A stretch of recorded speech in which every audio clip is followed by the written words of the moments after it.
Sarah stared at the email notification blinking on her phone screen, her coffee growing cold in the bustling downtown cafe. The message was from someone named Marcus Chen, a stranger who claimed to have a business proposition that could change her life forever. She almost deleted it, assuming it was another spam message promising quick riches or miracle solutions. But something about the subject line made her pause. "I know about your grandmother's recipe book." Her heart skipped a beat. How could a complete stranger know about Grandma Elena's handwritten collection of family recipes that had been gathering dust in Sarah's apartment for 3 years? The leather-bound book had been the only thing she'd taken from her grandmother's house after the funeral, more out of sentimentality than any practical purpose. Sarah couldn't even cook a decent scrambled egg, let alone recreate the elaborate dishes her grandmother had mastered over decades. She opened the email with trembling fingers. Marcus explained that he was a food historian and cookbook publisher who had been searching for authentic family recipe collections from the 1940s. Somehow, he'd heard about Elena's recipes through a mutual acquaintance at the local historical society. He wanted to meet Sarah to discuss the possibility of turning her grandmother's recipes into a published cookbook, with Sarah as the co-author. The offer seemed too good to be true. Sarah was a struggling graphic designer, barely making ends meet with freelance projects and part-time work at a print shop. The idea of earning money from something she'd inherited felt like winning an unexpected lottery. But there was one major problem: she had no idea how to cook any of the recipes in that book. Her grandmother had tried to teach her when she was younger, but Sarah had always been too busy with school, friends, and, later, her career ambitions. She'd brushed off Elena's gentle insistence that cooking was an important skill, believing she could always order takeout or rely on processed foods. Now, sitting in that cafe with Marcus's email glowing on her screen, Sarah felt the weight of all those missed opportunities. That evening, she pulled the recipe book from its hiding place in her closet. The pages were yellowed with age, and her grandmother's careful handwriting covered every inch of space. There were recipes for dishes Sarah had never heard of, ingredients she couldn't pronounce, and cooking techniques that seemed impossibly complex. One recipe caught her attention: Elena's Sunday bread, with a note in the margin that read, "This recipe brought our family together every week for 40 years. Sarah remembered that bread. The smell would fill her grandmother's entire house every Sunday morning, warm and inviting, bringing neighbors to the door with hopeful expressions. Elena would always bake extra loaves to share, never letting anyone leave empty-handed. It was more than food, it was love made tangible. The next morning, Sarah found herself standing in the grocery store's baking aisle, holding her grandmother's recipe book and feeling completely overwhelmed. She'd never bought yeast before and wasn't even sure what it looked like. A kind elderly woman noticed her confusion and offered to help, pointing out the different types of flour and explaining how to tell if yeast was still active. "Are you planning to bake bread?" the woman asked with a warm smile. "I'm going to try," Sarah replied, her voice uncertain. "It's my grandmother's recipe, but I've never made bread before in my life." The woman's eyes lit up. "Oh, how wonderful! There's nothing quite like homemade bread. Your grandmother must have been a special lady to pass down her recipes to you." Sarah felt a lump forming in her throat. She was. "I just wish I'd learned from her while I had the chance." "Well, she's still teaching you now, isn't she?" The woman said gently, nodding toward the recipe book in Sarah's hands. "Some lessons just come when we're ready to receive them." Back in her tiny apartment kitchen, Sarah spread out the ingredients like a scientist preparing for an important experiment. The recipe seemed straightforward enough on paper, but, as she began measuring and mixing, she realized how much intuition and experience went into successful baking. Her grandmother's notes mentioned things like "until the dough feels right" and "knead until it speaks to you," instructions that meant nothing to someone who had never felt dough transform under their hands. Her first attempt was a disaster. The bread came out dense and heavy, more like a brick than the light, airy loaves she remembered from her grandmother's kitchen. She nearly threw it away in frustration, but something stopped her. Instead, she took a photo of the failed bread and sent it to Marcus, along with a message explaining her complete lack of cooking experience. His response surprised her. Instead of withdrawing his offer, Marcus wrote back with enthusiasm. "This is perfect," he said. "We don't just want the recipes, we we want the story of someone learning to cook them. The journey from complete beginner to confident baker will make the cookbook even more meaningful to readers. He proposed something that made Sarah's stomach flutter with anxiety and excitement. They would document her entire learning process, from burnt disasters to eventual success. Each recipe would include not just the original instructions, but also Sarah's modern adaptations, troubleshooting tips, and the stories behind each dish. It would be part cookbook, part memoir, part love letter to the grandmother who had unknowingly left her the greatest gift of all. Marcus wanted to meet the following week to discuss the details and timeline. He mentioned bringing a photographer to capture the process and possibly even filming some cooking sessions for social media promotion. The whole project suddenly felt very real and very overwhelming. That night, Sarah sat on her couch with the recipe book in her lap, reading through her grandmother's notes and remembering fragments of conversations they'd had years ago. Elena had often talked about the importance of feeding people, how cooking was a way of showing love and building community. She'd spoken about recipes as more than just instructions for food preparation. They were pieces of family history, connections to ancestors, and traditions that stretched back generations. Sarah realized that agreeing to this cookbook project meant more than just learning to cook. It meant opening herself up to failure, vulnerability, and the possibility of not living up to her grandmother's legacy. But it also meant the chance to finally connect with Elena in a way she'd never allowed herself to before. She picked up her phone and typed a response to Marcus. "Yes, I'm interested. When do we start?" As she hit send, Sarah felt something shift inside her chest. For the first time in years, she felt genuinely excited about the future. The promise that opening up wouldn't lead to regret was about to be tested, and, despite her fears, she was ready to see where this unexpected journey would take her. Marcus arrived at Sarah's apartment exactly on time, carrying a professional camera bag and a notebook already filled with ideas. He was younger than she'd expected, probably in his early 30s, with an infectious enthusiasm for food history that immediately put her at ease. Behind him came Lisa, a food photographer whose warm personality contrasted with her serious professional equipment. "Before we start cooking," Marcus said, settling into Sarah's small dining area, "I want to understand the story behind these recipes. Tell me about your grandmother." Sarah found herself sharing memories she hadn't spoken aloud in years. Elena had immigrated to America in 1943, carrying nothing but a suitcase and the recipes passed down from her own mother and grandmother. She'd worked multiple jobs to support her family, but somehow always found time to cook elaborate meals that brought their small community together. She used to say that recipes were like love letters written in flour and spice, Sarah explained, running her fingers over the worn pages. "I thought it was just something old people said, but now I think I'm beginning to understand what she meant." Lisa began photographing the recipe book, capturing the careful handwriting and marginal notes that revealed Elena's personality. Some pages had small illustrations of techniques or ingredient substitutions. Others contained personal stories. "Made this for Roberto's birthday, 1952. He said it reminded him of home," or "Mrs. Patterson from next door loved this so much she cried." Marcus pointed to a recipe that had caught his attention, Elena's healing soup. The ingredients list was long and complex, calling for herbs that Sarah had never heard of and cooking techniques that seemed almost ritualistic in their precision. "This one has a story," he said, noting the extensive notes surrounding the recipe. "Your grandmother wrote about making this for people in the neighborhood who were sick or going through difficult times." Sarah leaned closer to read the faded ink. "She says here that the secret ingredient isn't in the recipe at all.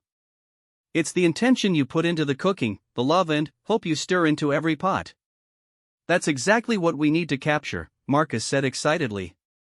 "Modern cookbooks focus too much on technique and not enough on the emotional connection between cook and food. Your journey learning these recipes will help readers understand that cooking is about so much more than following directions." They decided to start with something relatively simple, Elena's tomato sauce, which formed the base for dozens of other recipes in the book. Sarah had attempted it once before Marcus's arrival, with mixed results.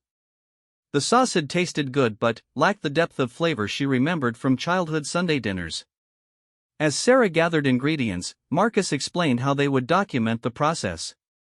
Each recipe would be tested multiple times, with Sarah's failures and successes recorded honestly. They would interview neighbors who might remember Elena's cooking, research the historical context of each dish, and explore how the recipes could be adapted for modern kitchens while preserving their authentic character. The beauty of this project, Lisa said while adjusting her camera settings, is that we're not just preserving recipes. We're preserving the story of how food connects generations, how traditions survive and evolve, and how learning to cook can be a form of healing. The tomato sauce session began promisingly. Sarah carefully followed her grandmother's instructions, browning onions until they were sweet and golden like summer sunshine, as the recipe poetically described. But, when it came time to add the tomatoes, she encountered her first real challenge. Elena's recipe called for 2 pounds of the best tomatoes you can find, peeled and crushed by hand. Sarah had bought canned tomatoes, assuming they would be easier to work with. Marcus gently suggested they try the recipe as written first, then explore modern alternatives. The next hour was spent learning to blanch and peel fresh tomatoes, a process that left Sarah's kitchen looking like a crime scene and her confidence somewhat shaken. "My grandmother made this look so effortless," she said, struggling to remove the skin from a particularly stubborn tomato. "She could peel a dozen tomatoes in the time it's taken me to do 3. But look at what you're learning," Marcus pointed out. "You're understanding why she specified fresh tomatoes, how the texture and flavor differ from canned varieties. This knowledge will make you a better cook and will help readers understand the choices behind each ingredient." The sauce simmered for hours, filling the apartment with an aroma that triggered unexpected memories. Sarah found herself thinking about Sunday afternoons in her grandmother's kitchen, the sound of Elena's voice humming old songs while she stirred pots and tasted seasonings. For the first time, she felt a tangible connection to that woman and those traditions. When they finally tasted the finished sauce, Sarah was amazed by the difference fresh ingredients had made. The flavor was bright and complex, with layers of taste that developed on the tongue. It wasn't quite as perfect as her grandmother's version, but it was recognizably related to those childhood memories. "This is it," Marcus said, taking notes on the cooking time and technique adjustments Sarah had made. "This is exactly what readers want to experience. The process of discovery, the connection to family history, the gradual understanding of why certain techniques matter." Over the following weeks, Sarah found herself thinking about the cookbook project constantly. She began visiting farmers' markets, learning to select ingredients the way her grandmother would have. She called elderly neighbors who might have known Elena, collecting stories and memories that added depth to each recipe's history. Mrs. Rodriguez, who had lived next door to Elena for 15 years, shared a story about how Elena had taught her to make proper coffee when she was a young bride struggling to please her new mother-in-law. "Your grandmother didn't just give me the recipe," she explained during a visit to Sarah's apartment. "She sat with me for 3 mornings straight, teaching me the rhythm of the coffee pot, showing me how to listen for the right sounds. That's how she was with everything, teaching with her whole heart." These stories became an essential part of the cookbook project. Marcus had initially envisioned a simple collection of recipes with historical notes, but, as Sarah's journey unfolded, the book evolved into something more ambitious, an exploration of how food traditions preserve family history and build community connections. Sarah's cooking skills improved dramatically with practice and purpose. Each failed attempt taught her something new about timing, temperature, or technique. She learned to trust her senses the way her grandmother had, tasting constantly and adjusting seasonings by instinct rather than rigid measurement. The breakthrough came 6 weeks into the project, when Sarah successfully recreated Elena's Sunday bread. The loaves emerged from the oven golden and fragrant, with the exact texture and flavor she remembered from childhood. As she broke open the first loaf and shared it with Marcus and Lisa, all 3 of them fell silent. "This is your grandmother's bread," Marcus said finally. "You've captured it perfectly." Sarah felt tears welling up in her eyes. For the first time since beginning this journey, she truly understood what Marcus had meant about recipes being love letters. The bread in her hands represented more than successful cooking, it was proof that the connection between herself and Elena had never really been broken, just temporarily forgotten. The cookbook project had already changed Sarah's life in ways she hadn't expected.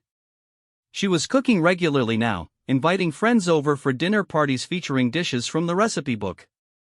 Her small apartment had become a gathering place, filled with the sounds of conversation and laughter that she imagined had once filled her grandmother's home. But, as the project gained momentum and Marcus began discussing publication timelines and marketing strategies, Sarah realized that the real transformation was just beginning. Opening herself up to this experience had already proved that the promise wouldn't lead to regret. Now she needed to find the courage to share her journey with a much larger audience. 3 months into the cookbook project, Sarah received news that changed everything. Marcus had shown their preliminary work to a major publishing house, and they were interested in more than just a cookbook. They wanted to create a multimedia experience, a book, a documentary, and a series of online cooking classes that would follow Sarah's journey from complete beginner to confident home cook. The opportunity was incredible, but it meant exposing herself to public scrutiny in ways she'd never imagined. The publisher wanted to film Sarah's cooking failures along with her successes, document her emotional journey with her grandmother's legacy, and share intimate family stories with thousands of potential readers and viewers. "I'm not sure I'm ready for this," Sarah confided to Lisa during one of their regular filming sessions. They were attempting Elena's most challenging recipe, a 7-layer cake that required precise timing and techniques Sarah was still mastering. "What scares you most about it?" Lisa asked while adjusting her camera to capture Sarah's nervous energy as she separated eggs with shaking hands. Sarah paused, considering the question seriously. "I think I'm afraid of not being good enough. What if people watch me struggle and decide that my grandmother's recipes aren't worth preserving? What if I mess up so badly that I dishonor her memory instead of celebrating it?" The conversation was interrupted by the sound of the timer announcing that the first layer of cake was ready. Sarah opened the oven door to find a perfectly golden sponge cake that sprang back when lightly touched. Despite her anxiety about the larger project, she couldn't help smiling at this small victory. Marcus arrived later that afternoon with contracts from the publishing house and a detailed timeline for the expanded project. The proposed documentary would follow Sarah's cooking journey over the course of a full year, culminating in a large dinner party where she would prepare her grandmother's complete holiday menu for friends, family, and neighbors. "The publisher loves the authenticity of your story," Marcus explained as they sat in Sarah's now familiar kitchen. "Most cooking shows feature professional chefs or people who already know how to cook. Your willingness to fail publicly, to show the real learning process, makes this special." Sarah read through the contracts carefully, noting clauses about media appearances, book tours, and the possibility of additional projects if the first one succeeded. The financial terms were more generous than she'd dared hope, enough to allow her to quit her part-time job and focus entirely on the cookbook and its promotion. But the money wasn't what made her hesitate. It was the realization that accepting this opportunity meant fundamentally changing her relationship with privacy and solitude. She would become a public figure, known for her grandmother's recipes and her own journey of discovery. There would be no going back to being just Sarah, the struggling graphic designer. That evening, she called her cousin Maria, Elena's other granddaughter, who lived across the country. They hadn't spoken in over a year, but Sarah felt the need to discuss the cookbook project with someone who shared her family history. "I think Grandma Elena would be amazed," Maria said after hearing about the publishing offer. She always believed her recipes deserved to be shared with the world, but she could never have imagined something like this.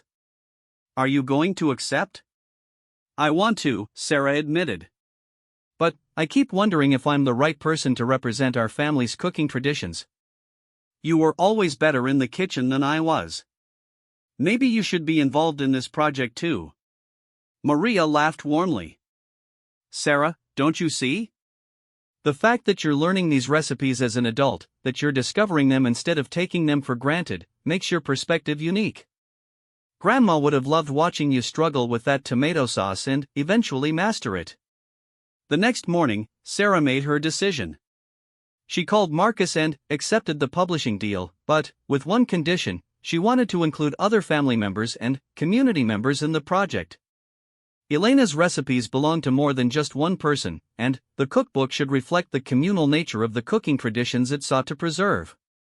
The publisher agreed enthusiastically to this expansion. Over the following months, Sarah connected with distant relatives, elderly neighbors, and friends of her grandmother who contributed their own memories and variations of Elena's recipes. The project grew from a simple cookbook into a celebration of community cooking traditions and the ways food connects people across generations.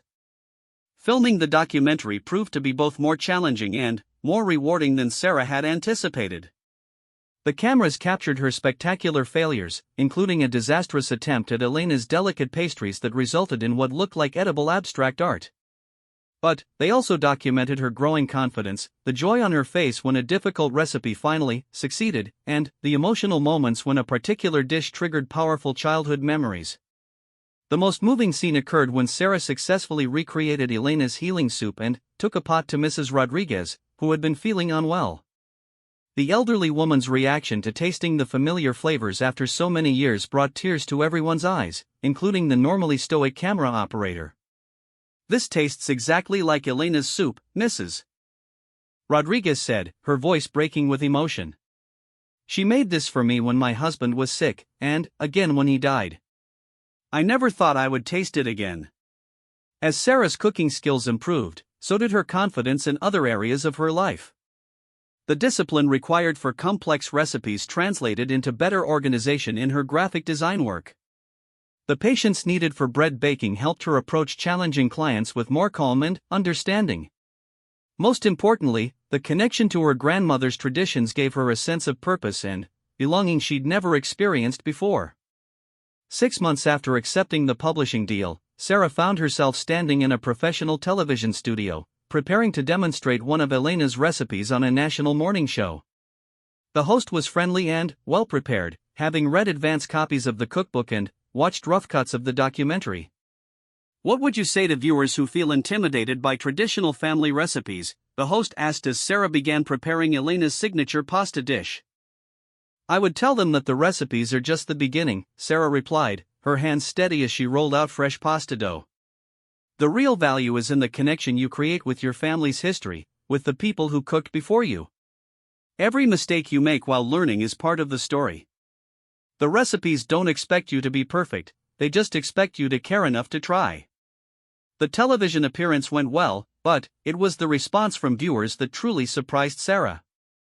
Within hours of the show airing, she began receiving messages from people around the country who had been inspired to dig out their own family recipe collections and begin cooking from them. A young man in Texas wrote about successfully making his Mexican grandmother's tamales for the first time. A college student in Vermont shared photos of the Polish pierogi she'd learned to make using her great-aunt's handwritten instructions. An elderly woman in California thanked Sarah for inspiring her to teach her granddaughter the Chinese dumpling recipe that had been passed down through 5 generations.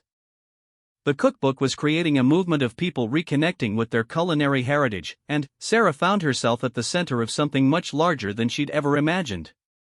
The promise that opening up wouldn't lead to regret was being fulfilled in ways she could never have anticipated. But, as the publication date approached and media commitments intensified, Sarah began to feel overwhelmed by the scope of what she'd undertaken.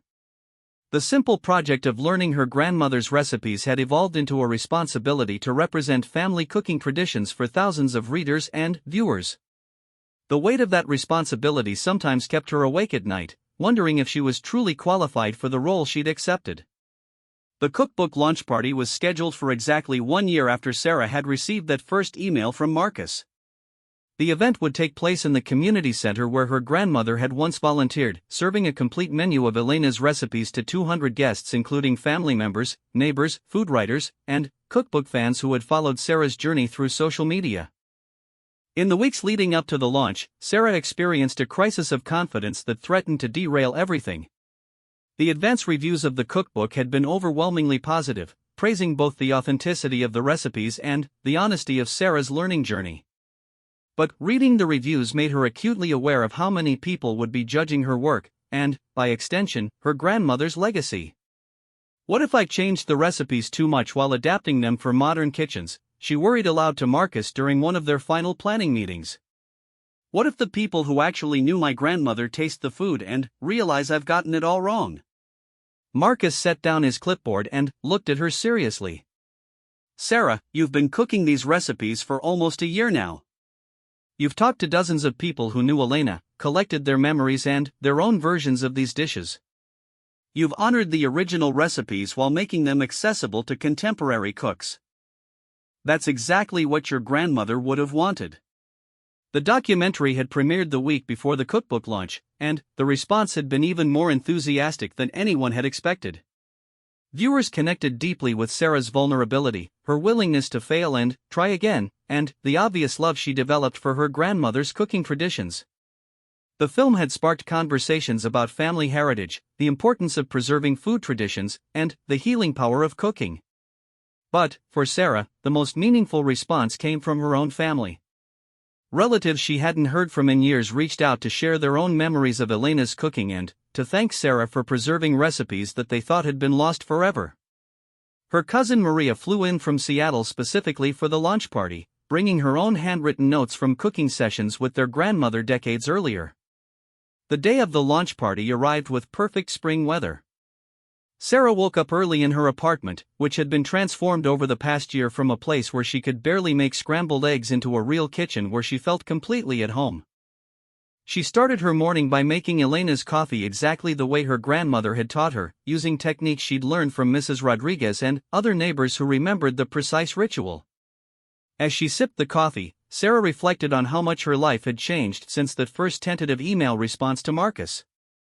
The cookbook project had given her more than a career opportunity, it had provided a path to understanding her family history and her own identity in ways she'd never expected. The community center kitchen buzzed with activity as Sarah and her team of volunteer cooks prepared the feast. Many of the volunteers were neighbors who had known Elena personally, and they worked with a sense of joy and reverence that made the day feel like a celebration rather than a business event. Mrs. Rodriguez, now recovered from her illness and energetic as ever, took charge of the soup station. "Your grandmother is watching this," she told Sarah while stirring the healing soup with practiced precision. "She's so proud of what you've accomplished." As guests began arriving, Sarah felt a mixture of nervous excitement and profound gratitude. The room filled with people from all stages of her life, childhood friends, professional colleagues, food writers, and complete strangers who had been following her cookbook journey online. But the most important guests were the elderly neighbors who had known Elena personally and could judge whether Sarah had successfully preserved her grandmother's culinary legacy. The moment of truth came when Sarah served the first course, Elena's famous appetizer platter featuring 4 different traditional dishes. She watched anxiously as Mrs. Patterson, who had lived across the street from Elena for 30 years, tasted each item carefully. "This is exactly right," Mrs. Patterson announced loud enough for nearby tables to hear. "This tastes just like Elena's food. You've got her touch, dear." The relief Sarah felt was overwhelming.